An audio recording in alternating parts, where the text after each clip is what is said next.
Well, good afternoon, everyone. I'm Associate Professor Katrina Green, a neuropharmacologist in the School of Medical, Indigenous and Health Sciences at the University of Wollongong. And I'm also Deputy Director, Community Outreach of Molecular Horizons. So it's a pleasure to welcome each and every one of you here today. Luminaries brings together leading UOW researchers, industry experts and thought leaders for a one-hour conversation every fortnight. We will discover how research and collaboration at the University of Wollongong is tackling global challenges. And today we are hearing from a group of exceptional colleagues as they discuss the biology and treatment of depression. But before I start, I'd like to acknowledge country. So on behalf of the university, I would like to acknowledge that country for Aboriginal peoples is an interconnected set of ancient and sophisticated relationships. The University of Wollongong spreads across many interrelated Aboriginal countries that are bound by this sacred landscape, an intimate relationship with that landscape since creation.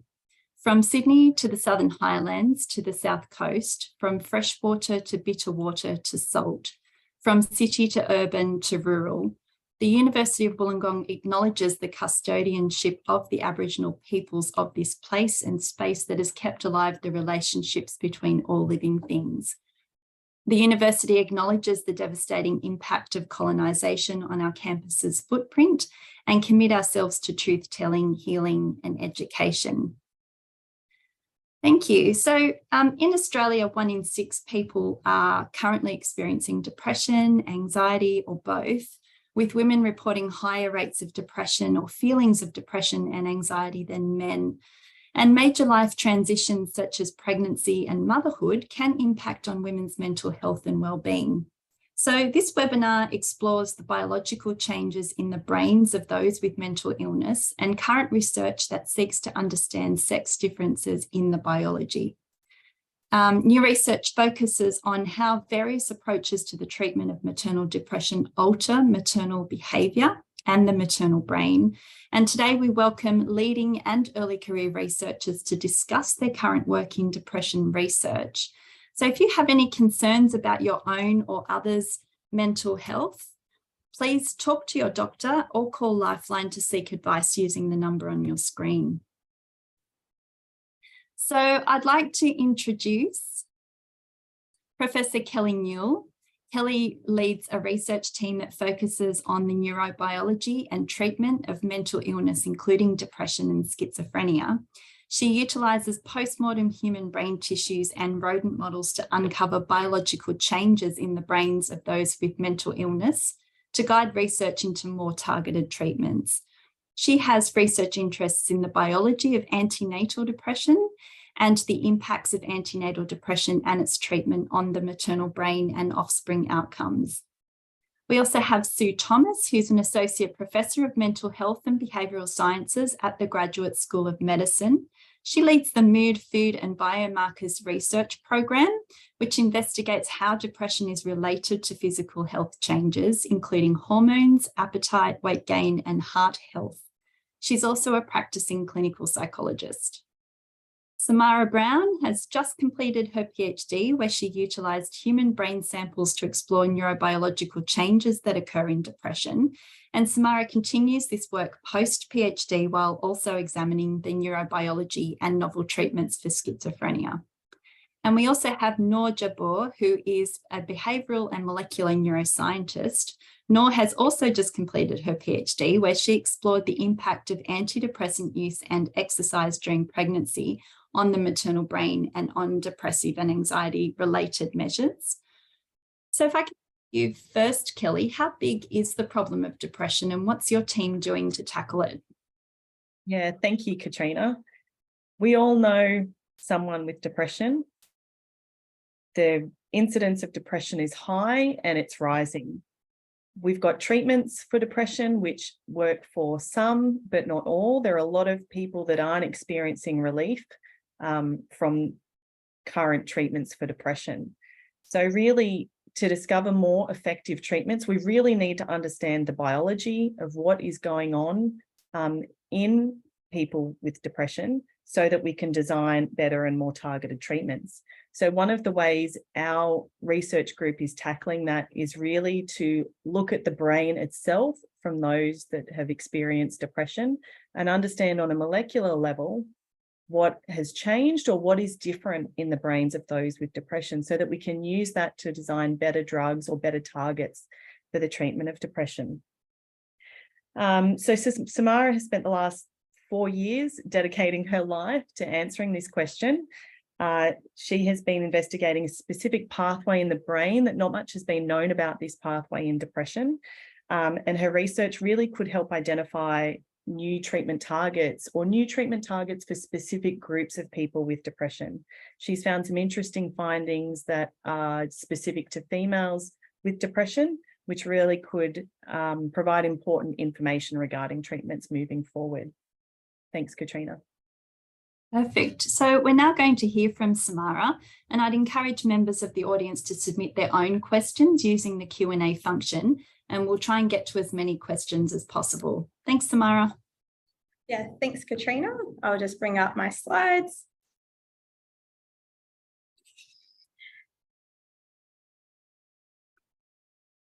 So hi, everyone. My name is Samara Brown, and over the last 4 years, I've been completing my PhD here at the University of Wollongong. So the focus of my PhD has been investigating the molecular mechanisms underlying major depressive disorder. And so I'll be taking you through some of the key findings of my PhD here today. So major depression is a severe psychiatric disorder, and it affects over 260 million people worldwide. And so largely, we don't know what's happening in the brain in depression. So as a result, the underlying neurobiology is unknown. It is thought, however, that it is a complex interaction of molecular changes, the environment, genetics, and development that are contributing to the development of depression. So the treatment of depression is largely inadequate. Only a third of people that experience depression are going to have the ideal response to the first treatment that they try. Another third will take 2 or more treatments before they have any benefit, and the final third are considered treatment resistant. So those that do respond to antidepressant treatment will have to wait up to 6 to 8 weeks before some of them will actually see a therapeutic effect. And so this is largely because we don't know what it is we're trying to treat in the brain. And so I've highlighted 3 clear groups here. And based on that, we suggest that there's actually differences in the neurobiology between these 3 groups. If we see medication working in some, but not all individuals with depression. In addition, there's a lot of sex differences in depression. However, it's largely unconsidered in molecular research. So females are disproportionately represented in the depression population and on average have double the prevalence of depression in comparison to males. In addition, the symptom presentation is generally more severe in females. So they show prolonged or recurrent depression more often. There's a younger onset of age, and in addition, there's a lower quality of life. An important identification here as well is that the antidepressant drug response between males and females is different. And so even though we know all of these sex differences exist in major depression, and it's been known for over half a century, a lot of molecular studies are not designed to investigate any sex-specific changes. And so my research really wanted to focus in on this. So for my research, I use human brain tissue, and it's a really important tool for our depression research because at its core, depression is a mental disorder. And so we want to know what is happening in the brain. So it's significantly underutilized. A lot of clinical research using blood samples because it's a lot easier to access. And so we're just trying to marry up some of that information by focusing on brain changes. So I'm able to use a piece of brain tissue about the size of a green pea. And from that, we can learn a lot about the molecular pathways that are in the brain and hopefully identify what could be altered in the brains of those that had depression during their life. It's hoped that by doing this, we'll be better informed to understand the disorder and also help identify subgroups of the disorder. And so combined, this will help us to identify novel treatment targets that are hopefully more effective than those that we have at present. For my PhD, I focused in on a pathway called the kynurenine pathway, and this is a more novel target pathway in depression. It's the major tryptophan metabolism route in the brain, and so tryptophan is one of our essential amino acids that we get from the diet. And the really exciting thing about this pathway is it converges a lot of the existing hypotheses that we had about depression dysfunction in the brain. So in the brain, this pathway is activated by both stress and inflammation, and then dependent on cell type. So in the brain, we have these two brain cells. We've got our microglia and our astrocytes. Depending on that cell type, we get the production of different metabolites. So in microglia, we'll get the production of quinolinic acid.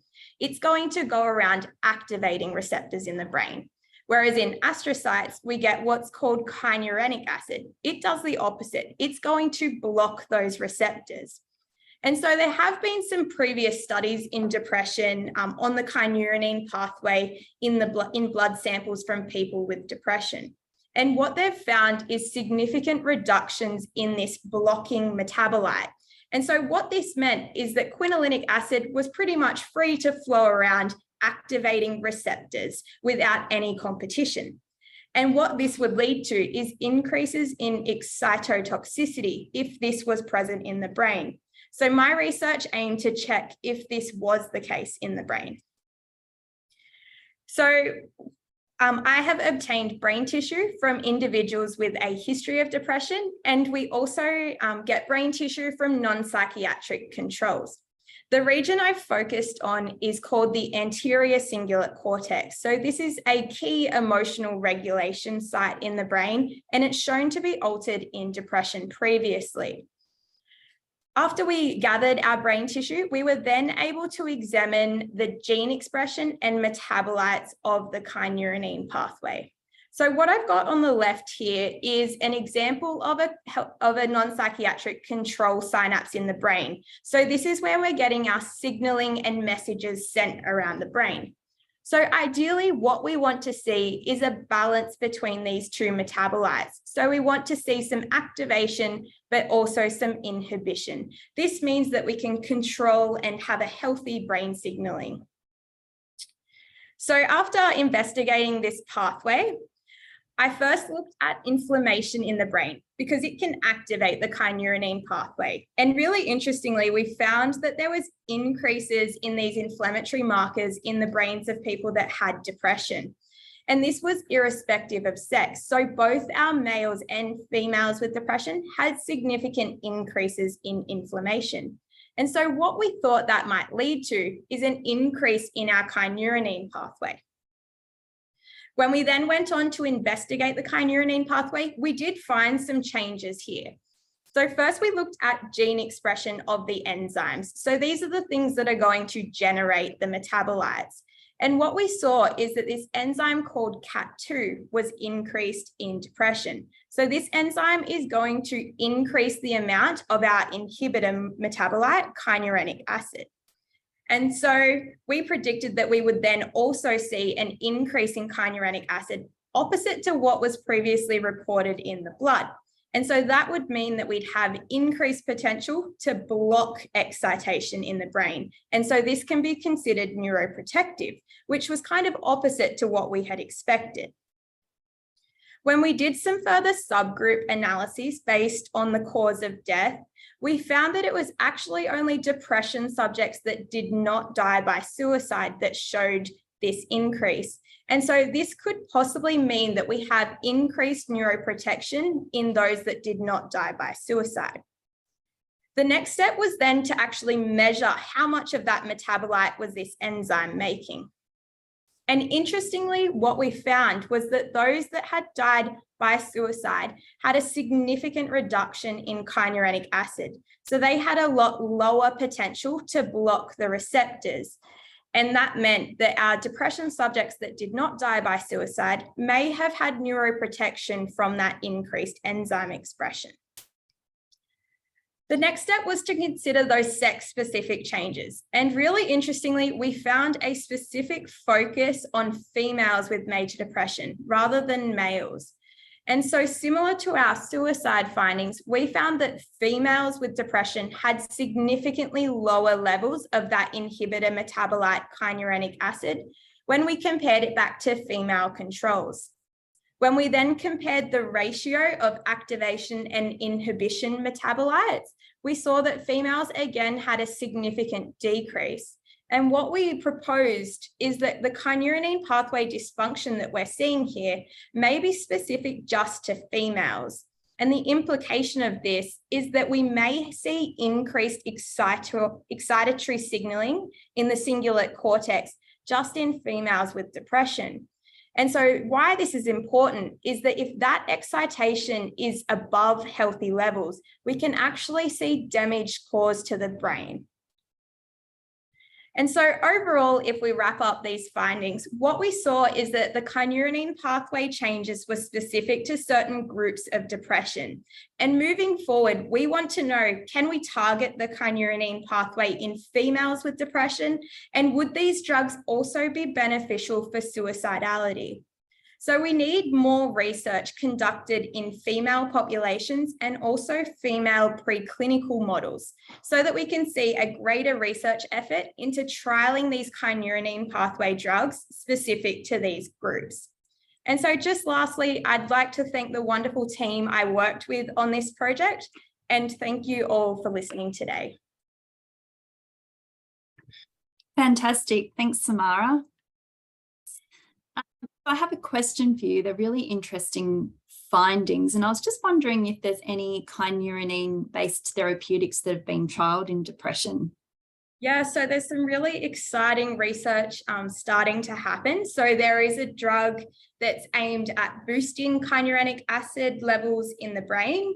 But one of the major caveats of this is it's actually only being trialed preclinically in male rodents. And so we're not actually sure what the impacts would be in a female kind of model. And based on our research, we really think that's where we need to be testing these drugs to see what kind of benefit they could have. So it's kind of a watch this space for that drug. Okay, great. It's good to know that new things are on the horizon though. So I have a question for Kelly. We know that depressive symptoms are common to multiple disorders, including major depressive disorder, bipolar disorder, and even schizophrenia. Do you expect to see similar biological changes that you've seen here across the other disorders? Yeah, thanks, Katrina. That's a really good question. And, you know, I think that's part of the challenge sometimes of identifying the biology of these disorders, because there is overlap in the biology and in the treatments even for these disorders. So in Samara's work, she does have the work that she's presented is on unipolar depression, but she does have some preliminary data from subjects with bipolar depression suggesting slightly different pathology. One of the projects we're moving forward with now is a project on schizophrenia to see exactly that. How is the biology different between, say, depression and schizophrenia? And there's certain elements that can overlap. For example, the evidence that Samara has found of increased inflammation in the brain. There's also a lot of evidence coming through that there's higher inflammation in the brain in schizophrenia as well. So I think there's some elements where the biology overlaps and some elements where it is quite different, and something that we're looking at moving forward. Yeah, interesting. We had a question from the audience, perhaps Samara could answer, about were there differences in collection time of tissue between time of death and freezing tissue between suicide and non-suicide patients? Yeah, no worries. So this is data that we get given from the brain banks that we get the tissue from, and we make the best effort to make sure our groups are matched. So there were no significant differences between, it's called post-mortem interval, so that's from time of death until that brain tissue is collected and frozen. So we were able to check for that in our analysis, and there was no differences across our groups. Great.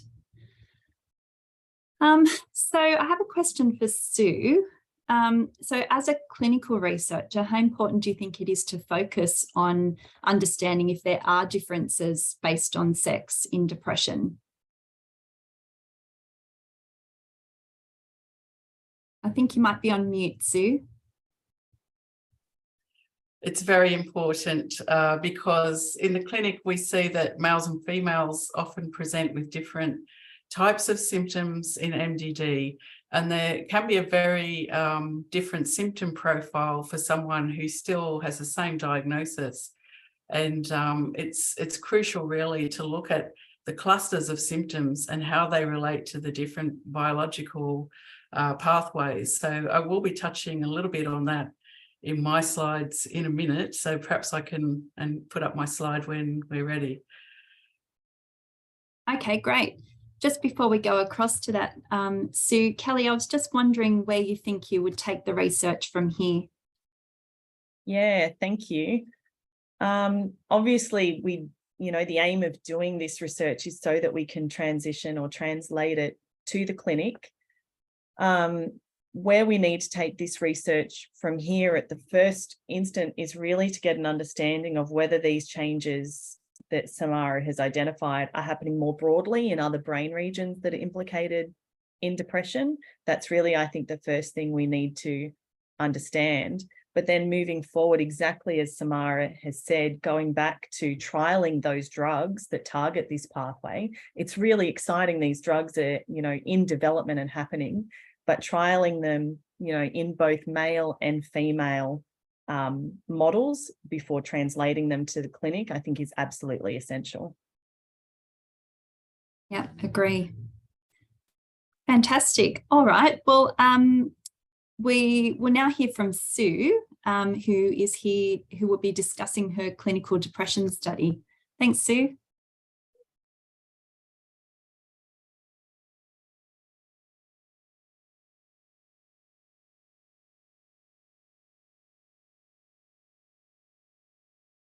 I'll just briefly talk a little bit about the mood, food and biomarkers research program happening here at the University of Wollongong. So just leading in nicely from Samara's findings of the sex differences at the biological level, when we go to diagnose major depressive disorder in the clinic, the person, first of all, needs to have an enduring low mood or a loss of interest in just about everything. And then they can have a pick and mix of at least 4 other symptoms from this lower list here. And these symptoms can also go, many of them, in different directions. So you can have an increase or a decrease in appetite, an increase or a decrease in sleep, or in activity levels. So you can imagine there's great variability possible. Someone calculated that it's possible to have around 1,000 different symptom presentations for a diagnosis of MDD. And also it's possible for 2 people with MDD to have absolutely no overlapping symptoms. So we have to consider the symptom level, not just the diagnosis in our research. And it shows the importance of the biology as well. So people with depression are at greater risk of chronic disease, and this is a focus of the research program that I'm talking about. We know as well that there are sex differences in some particular symptoms. So females are far more likely to experience fatigue, increased appetite, and hypersomnia. So definitely at the end of the spectrum of sleeping more and eating more. We know that stress triggers neuroendocrine responses in the body, And the best researched of these, of course, is cortisol, but there's also a cascade of involvement of other hormones and blood biomarkers that we're focusing on, about which less is known. And we're interested to know how are these related to specific symptom profiles, with the aim of guiding more precise treatments in future. So the Mood, Food and Biomarkers Research Program, it looks at the whole person, and we invite people into the University of Wollongong for one session, and we take a very thorough assessment of all of their mental health symptoms, all of their depressive symptoms. And we look at their physical health, their heart health, and their body measurements, etc. We assess their lifestyle and their diet, and their nutritional intake, their eating habits, hunger levels, exercise, and other lifestyle factors. We also look at we take blood samples and look at the blood biomarkers and look at a number of hormones related to stress, appetite, mood, metabolism, sex hormones, inflammatory markers, neurotrophic factors, and some other ones as well, including glutamate, which is relevant to the previous presentation. And I guess our overarching question is, why are people with depression at greater risk of chronic disease? And particularly people with different clusters may have different risks. We have a whole team of multidisciplinary researchers working in this space. And some of our key findings, just briefly, are that looking at the increase in appetite and weight, which is so frequently seen in the female participants with depression, it's closely linked to the hormone leptin. Now, leptin is normally a satiety hormone that sends a signal to the brain to stop eating because you've got enough nutrition and you've got enough body fat. But in this subgroup of women with major depressive disorder, the signal is no longer working and they're not sensitive to the signal. So they have no cessation in appetite. They're constantly hungry and gaining weight. This is one pathway to chronic disease for this subgroup, and it is linked to potential treatments in future. We've also managed to trace particular patterns of negative thinking, such as suicidality, to cortisol levels in the blood, social support to oxytocin levels in the blood, and we've found significant disturbances in several other biomarkers in MDD. So we have people working in this space. So just very briefly, if you are interested, we are recruiting for people both with depression and without depression, males and females. If you're interested in participating, there's a contact for Stephanie Roma, and she can give you some more information. Great, thanks, Sue. Are there any questions from the audience for Sue? If there are, just pop them in the chat. In the meantime, the fact that depression is more common in women raises the question about risk of depression during pregnancy. And before we hear from Noor, our next presenter, about what she is doing in this space, Kelly, would you like to provide an overview of the research that's happening? Yeah, sure. Thank you, Katrina. Yeah, we know depression is more common in women. It's common in the 20 to 40 year age range, which is a common time for falling pregnant. There has been a growing focus on postnatal depression and the risks and awareness and treatments of postnatal depression, but there really has been a lack of awareness and understanding of depression during pregnancy, which we term antenatal depression, and the treatment for antenatal depression, which is what Noor is going to touch on. So as part of our research program in this space, we've really been looking at pharmacological, so drug-based treatments, but also non-pharmacological pathways to treatment, such as exercise, and how effective they are both on the mum, but also on the developing offspring. And I think in the past, or up to this point, there has been a lot of focus on the offspring and less in the research space, and less research on actually, you know, what is happening to maternal behaviour and to the maternal brain with these various different treatment approaches, which obviously is key and very important to make sure mothers are treated appropriately and in the best possible way based on evidence. And that's, you know, where Noor's research comes in and what she's been focusing on for the past 4 years or so. Fantastic. Thanks, Kelly. So we'll now hear from Noor and the research that she's been doing. Thanks, Noor. Thanks, Katrina.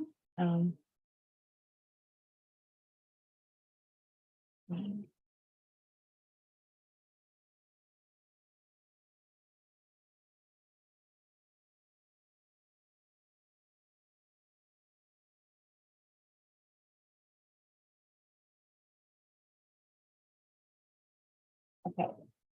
So good afternoon and Ramadan Mubarak for the Muslim audience. So there are various terms used to describe depression during pregnancy, post-pregnancy periods. Antenatal depression refers to depression that is experienced during pregnancy. It affects up to 1 in 10 women in Australia. This number can be even higher in other countries. Postnatal depression develops between 1 month and up to 1 year after birth. It affects up to 1 in 6 women. The term perinatal depression covers the whole period from conception to 12 months post-birth. Antenatal depression is one of the strongest risk factors for the development of postnatal depression, and if unmanaged, it can is associated with increased risk of weakened mother-child bonds and a range of other risk factors to both moms and babies. Therefore, it's important that it's effectively treated. After psychotherapy, drugs known as selective serotonin reuptake inhibitors, such as sertraline, are the most commonly recommended treatments during pregnancy. While these work well for some women, others do not see relief from the symptoms, and some women will seek other alternative options. That's why research is needed to ensure we have the best evidence base for treatments during pregnancy and beyond. During my doctoral thesis, I have been exploring selective serotonin reuptake inhibitors and exercise during pregnancy impact depressive and anxiety behaviors in moms, and also their effect on the maternal brain While in this webinar, I'm only going to focus on the exercise side of my research. So there's a growing evidence saying that exercise has the ability to alleviate symptoms of mild to moderate depression in the general non-pregnant population. And also clinical studies show that exercise in pregnancy also has beneficial effects on the general health and well-being of the mother and baby.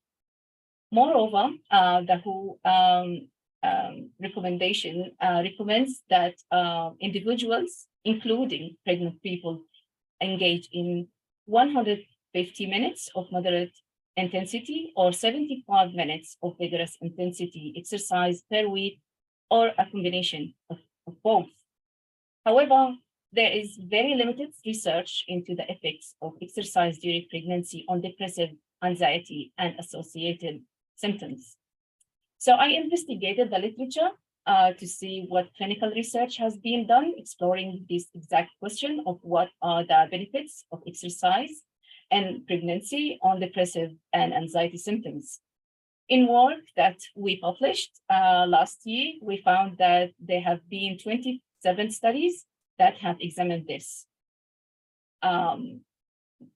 However, only 5 studies have actually recruited women with perinatal depression. And in these studies, the only exercise intervention that was used was a yoga intervention.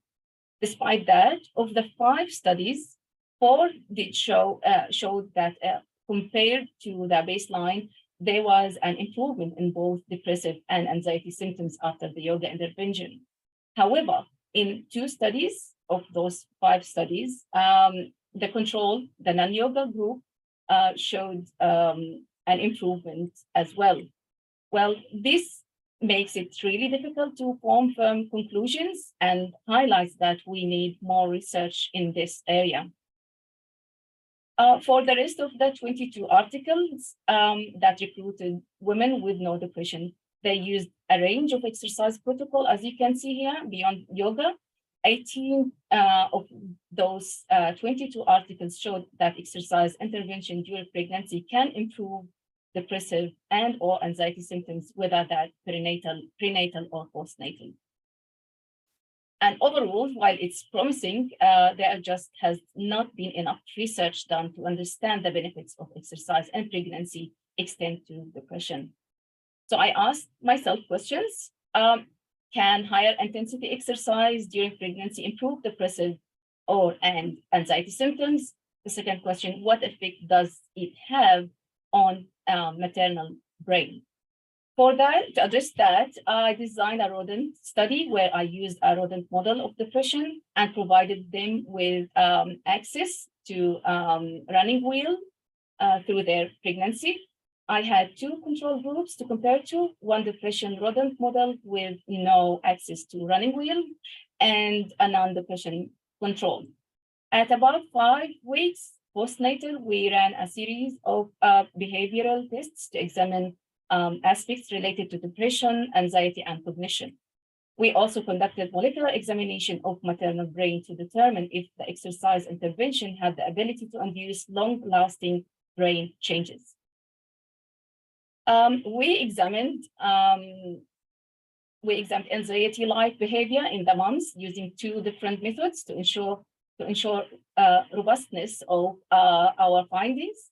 The first was on the open field test. As you can see, it's a fairly simple test where we place the rodent in that square box, and we measure the time spent in the corners of the box, as you can see here, and which are deemed safe and represent higher levels of anxiety, and how much time spent in the center of the box, which represent less anxiety-like behavior.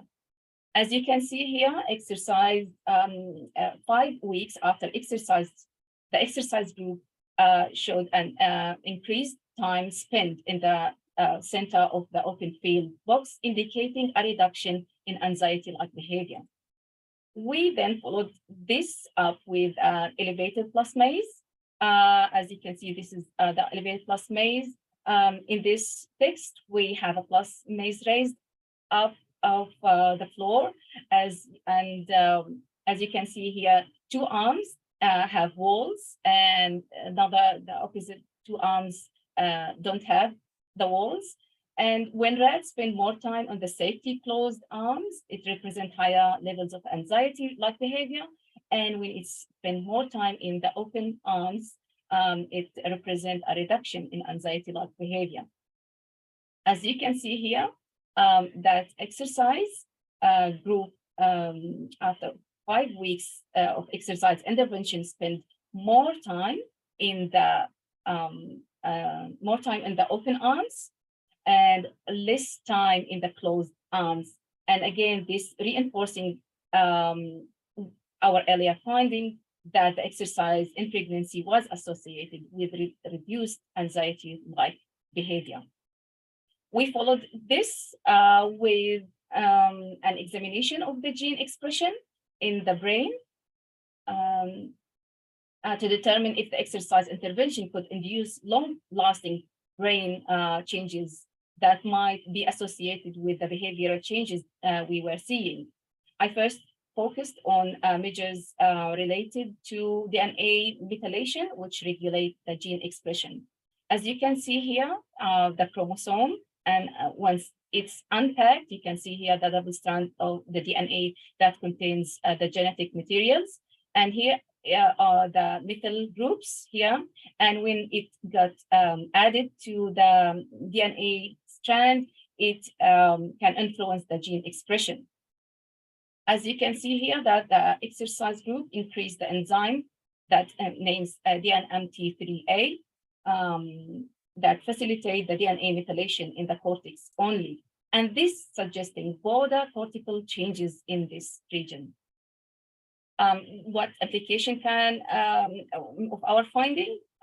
First, these findings suggest that in a rodent model of relevance to depression, that voluntary exercise or running reduces postnatal measures of anxiety in rat moms, and that that could be related to long-term changes in gene expression in the cortex. This provides a foundation to translate these findings to see if they apply in a clinical population. And finally, I would like to thank all the people who contributed to the success of the animal study, and thank you for listening. Fantastic. Great work, Noor. Thanks. So I have a question for Kelly about the long-term benefits of exercise in this regard are very exciting. How do you see this translating to humans? Thanks, Katrina, and thanks, Noor. Yeah, definitely some very interesting findings. And I guess there's a few points to make in that regard. The first thing being we don't have a comparator here to standard treatment. So, you know, the results don't necessarily say that this is more superior to pharmacological treatment or psychotherapy. So we need to keep that in mind when viewing these findings. But I think that is part of the next step in this research. We need to have an idea, is this, you know, how the improvements that we're seeing in a rodent model, keeping in mind that this is early stages, you know, how does that compare to treatment with SSRIs? How does that compare to other treatments for depression? You know, for any of us that have been pregnant, talk about exercise in pregnancy, and, you know, sometimes that is the last thing that we feel like doing when we are pregnant. So some of the work that we have done following this up really is starting with surveying women and women with a mental illness to get their perspectives and their experience of exercise in pregnancy. What are the barriers to this? We know that at the moment, based on some of Noor's results that she hasn't presented today, that women with a mental illness during pregnancy are exercising less than those women without. And there are a range of factors, you know, that would explain that, but really understanding those barriers and those perceptions. You know, I think women have different perceptions of safety of exercise in pregnancy. So understanding that and moving forward with that is really important as well.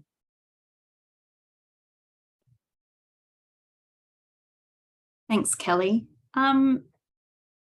I have some questions from the audience, if I may. So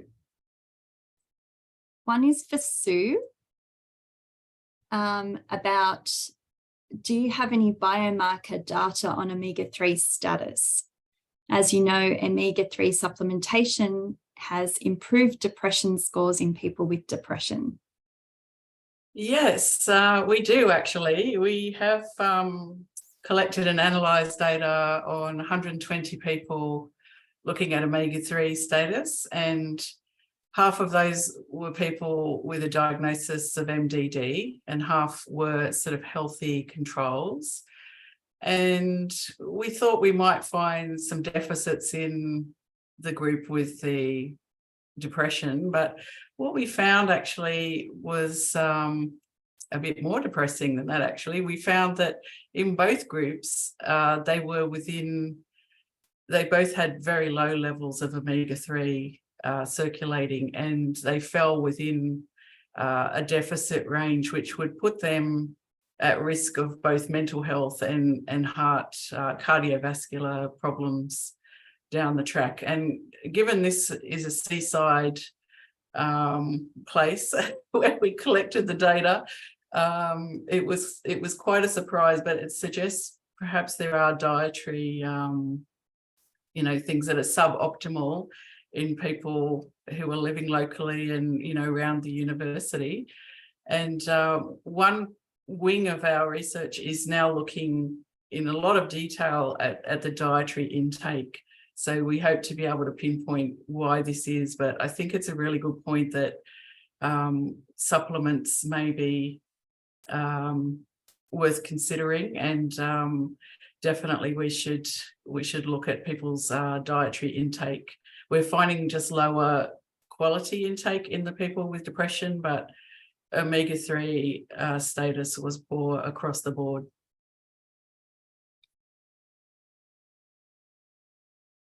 Yeah, great. So I have another question from the audience. So just about the biology of treatment resistance in depression. And do we know much about some of those driving factors of treatment resistance? I'm open to anyone on the panel. Yeah, I think that's a really challenging question. And I think that's the aim, one of the big aims of the research, especially in terms of defining our subgroups, rather than just looking at depression as one homogeneous disorder where everyone's got the same biology, really looking at the molecular changes and letting the data define subgroups for us so that we can determine what is different about those with treatment-resistant depression. We know that antidepressant drugs, the majority of antidepressant drugs target the serotonin system in the brain. Definitely those people that aren't responding to those drugs, we would predict that there would be fewer serotonergic disruptions in those people. So really finding out what those disruptions are. Ketamine is a drug that has been of interest for the treatment of depression of late. There's a lot of research happening in that space, and it targets the glutamate system in the brain. And it's shown really promising and rapid effects for those people with treatment-resistant depression.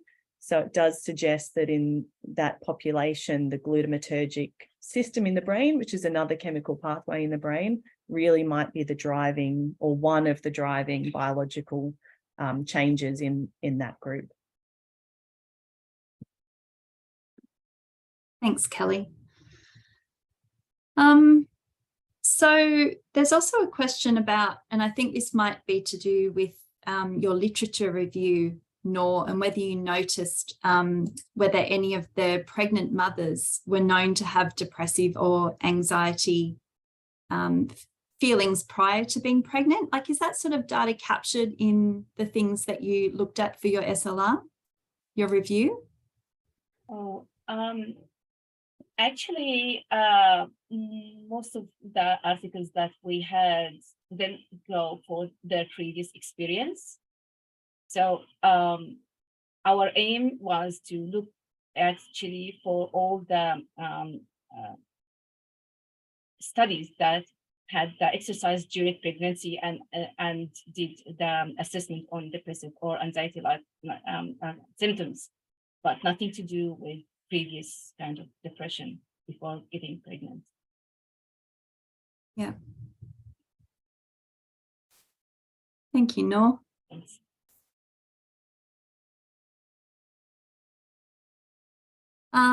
So another audience question is around whether studies look at how social determinants such as poverty or violence might also impact depression in the brain.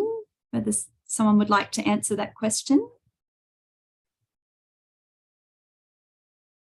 In terms of the biological studies that I've been conducting, unfortunately, we just aren't able to capture that information. We're kind of limited by the information that the brain banks provide us. And so that happens because a lot of our data is collected post-mortem and so relies on a lot of surveys with family and the psychologist that person may have been seeing. So while it is super important, and there is possibly Sue might be able to attest to this, more in the clinical space, I think that is considered. Yeah, shall I come in now? Thanks, Sue. Yes, this area of research is actually becoming turbocharged at the moment, and there's a lot of people looking at childhood adversity and how that sort of has a knock-on effect biologically down the track. So females are more likely to experience childhood adversity, you know, in the form of sort of violence or abuse. And it looks like the earlier sort of activation of anxiety and depression and just the chronicity of it leads to some of the longer term problems that we see and the greater impact in females. So there's a lot of research that I'm noticing in this field at the moment. It is really exploding, and I think we'll see a lot of things coming out. We sort of look at the chronicity of the depressive episodes, but it's not our main focus. We've got a lot of things to focus on. Thanks, Sue. There's another question in the Q&A about measuring protein levels. I think this might have been about Noor's rodent study. Have you looked at changes in the brain, Noor, of these rodents? Yeah, the change of the morphology or the gene expression. Yeah, gene or protein expression. It's yeah. Gene, more like I was focusing on the DNA methylation process, and which is facilitated by certain enzymes. And I presented that one of those enzymes has been impacted or influenced by the exercise for the pregnant rats. If I could just add to that, Katrina, thank you, Noor. One of the other elements that we're looking at in that regard is neurogenesis, or the birth of new neurons in the brain. So we know in pregnancy that there is a reduction in grey matter, so reduction in brain tissue, and a reduction in neuronal number in healthy pregnancy. You know, a lot of people may experience cognitive loss. Where have I put my keys? That kind of thing. And that is put down to this normal process of reduction in neurogenesis in the brain. And then it's thought that in depression that it's compounded even more. We know in people in the general population, one of the ways that exercise and antidepressants work is by increasing neurogenesis in the brain. So one of the things that we're looking at at the moment as a follow-up to what Noor has found is counting neuronal numbers and looking at measures of neurogenesis to see if that may be the mechanism of how exercise is inducing these long-lasting changes in the brain. So we're just this close to getting that data and those findings. So hopefully we can get that soon. Fantastic. Thanks, Kelly. So in the last few minutes, I was just wondering if you can elaborate on further research and funding opportunities that may present after these early career research projects. Yeah, I'll touch on that one if you like, Katrina. This is a challenging question and is a really challenging area for medical research generally. At the moment, you know, the research is moving forward. As you indicated at the start, Samara is continuing on a postdoctoral position here to continue the research and expand it more broadly into schizophrenia, thanks to some research funding we have in that space. But there's really limited funding in medical research and, research into mental illnesses and depression at the biological level. At the moment, the research into antenatal depression that we're doing is limited by research funding. And so really at the moment, we're trying to come up with ways to move that research forward, but it is definitely a challenging space. I don't know, Sue, if you had anything else you wanted to add in that regard. Yeah, agreed. Yeah.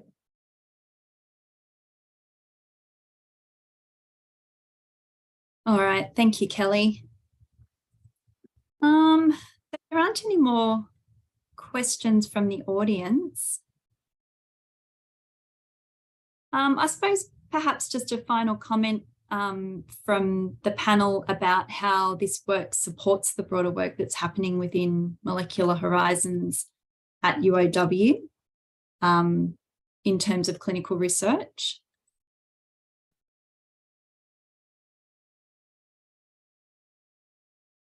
Yeah, I can touch on that, Katrina. And, there is a large amount of research happening in Molecular Horizons and university more broadly in terms of, molecular pathways in diseases of the brain, cancer, a whole range of disorders. And I think, the group that we have here and having Sue and ourselves talk about the clinical and the preclinical research shows some of the diversity that is happening.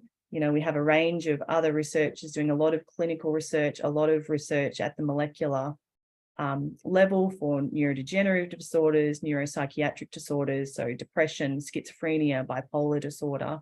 There really is a lot happening in that space, and it really does, to move it forward, really does require this collaborative approach of clinical and preclinical research. Fantastic. Thanks, Kelly. All right. Well, a big thank you to Noor, Samara, Sue and Kelly for joining us this afternoon. And thank you also to our audience. And we hope that you've enjoyed this discussion. So this event was recorded, so everyone who's registered will receive a link to the recording via email. Thank you all again and good evening.